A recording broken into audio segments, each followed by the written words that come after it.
Hello বন্ধুরা, তোমরা সবাই কেমন আছো? নিশ্চয়ই ভালো আছো। তা দেখো, আজকে নিয়ে নিয়েছি একটা বাঁধাকপি। তা বাঁধাকপিটা তো শীতকালেই বেশি খেতে ভালো লাগে, যেহেতু গরমের মধ্যে বাঁধাকপি। তা দেখো, বাঁধাকপিটা ভালো মতন কেটে নিয়েছি, উপরে খোসাটা কিছুটা ফেলে দিয়ে তারপরে কেটে নিলাম, কেটে ধুয়েও নিয়েছি। আর শীতকালের বাঁধাকপিতে সিদ্ধ করতে হয় না, খুব সুন্দর কষাতে কষাতে খুব সুন্দর মজে যায়। কিন্তু এই সময় বাঁধাকপি যদি সিদ্ধ না করে নাও, বাঁধাকপিতে একটা বিচ্ছিরি একটা উগ্র গন্ধ বেরোয়, আর তোমার সিদ্ধ হতে একটু টাইম লাগে। তার জন্য কী করলাম, গরম জল করে ধুয়ে রাখা বাঁধাকপিগুলো দিয়ে দিলাম। এই দেখো, একটু ভালো মতন সিদ্ধ করে নেবো, তাতে জলটাও ফেলে দিলে সে যে একটা গন্ধটা থাকবে না, এমনকি সুন্দর সিদ্ধও হয়ে যাবে।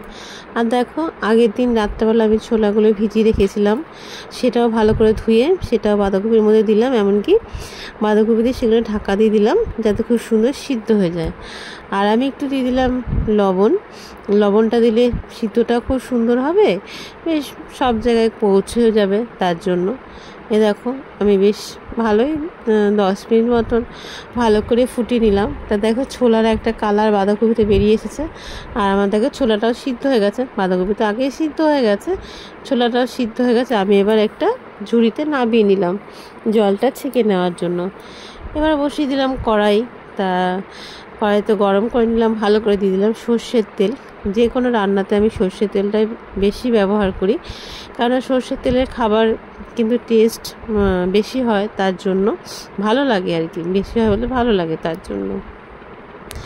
আর তার সাথে দিলাম 5 ফোড়ন, শুকনো লঙ্কা আর তেজপাতা। ফোড়নটাকেও একটু ভালো করে ভেজে নিলাম, দিয়ে দিলাম একটা আলু, বড় সাইজের একটা আলু।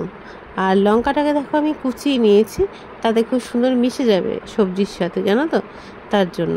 আর এতে তো বেশি কিছু মশলা লাগে না, এতে একটু জিরে গুঁড়ো, নুন, হলুদ, আর লাগে এটা টমেটো, আর লাগে একটু আদা কুচি।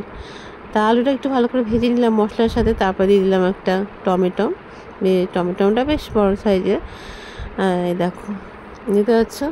আর তার সাথে আদাটাকে গ্রেট করে নিয়েছি, দিয়ে এবার আদাটাকে ভালো করে ভেজে নেব মশলার সাথে। তার সাথে আলুটাও ভাজা হয়ে যাবে, যেহেতু বাঁধাকপি সিদ্ধ হয়ে গেছে।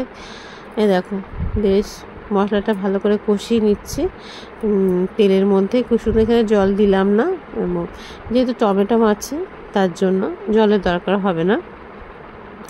আর কন্টিনিউ আমি বসে বসে নেড়ে যাচ্ছি যাতে পোড়ান লেগে না যায়, দেখতে পাচ্ছ। এবার দিয়ে দেবো সেই সিদ্ধ করে রাখা বাঁধাকপি, যেগুলো জল ঝরিয়ে রেখেছি।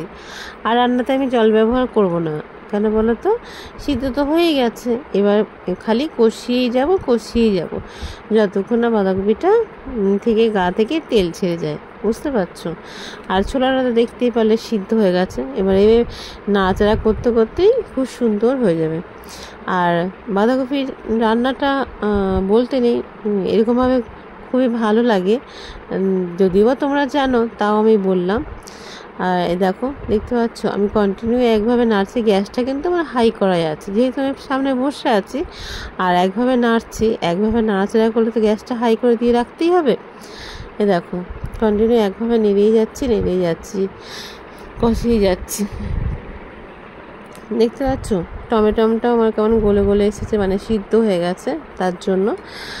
দেখো, আর এই সময় দিয়ে দেবো টেস্টটা ব্যালেন্স করতে একটু চিনি, নুন ঝাল মিষ্টি লাগবে জিনিসটা, তাহলে খেতে বেশ ভালো লাগে, ওই জন্য একটু চিনি দিলাম, ভালো করে মিশিয়ে নেব।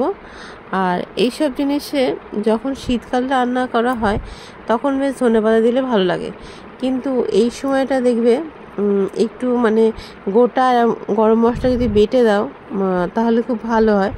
তা আমি দিয়ে দিয়েছি কিছুটা এলাচ, আমি থেতো করে নিয়েছি, থেতো করে নিয়ে ওটাকে আমি আবার হাতের মধ্যে করে নিয়ে, যেমন নাকি খৈনি ডলে কিনা সেরকম ডলে নিয়ে তারপরে এই বাঁধাকপিতে দিয়ে দেবো। দিয়ে তাতে কী হয় বলো তো, গন্ধটা না বেশি ভালো লাগে, এলাচের যে গন্ধটা, সেই গন্ধটা বেশি ভালো লাগে। তাতে দেখো, চিনিটা তো ভালো করে মিশিয়ে নিলাম।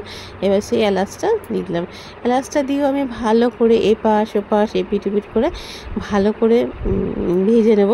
আর কালার দেখে তোমরা বুঝতেই পারছো যে আমার বাঁধাকপিটা হয়ে এসেছে, দেখতে পাচ্ছ। তোমরা কে কে ভালোবাসো আর কেমন হয়েছে সেটাও তোমরা কমেন্ট করে বলো, ঠিক আছে। হয়ে গেছে, নাবি নেব। তা নাবি নিলাম। তা ভালোবেসে পাশে থেকো, সবাই সুস্থ থেকো, ভালো থেকো। দেখা হবে নতুন কোনো ভিডিওর সঙ্গে। এখনকার মতন আসি, টাটা। আর কেমন হয়েছে সেটাও অবশ্যই কমেন্ট করে বলো।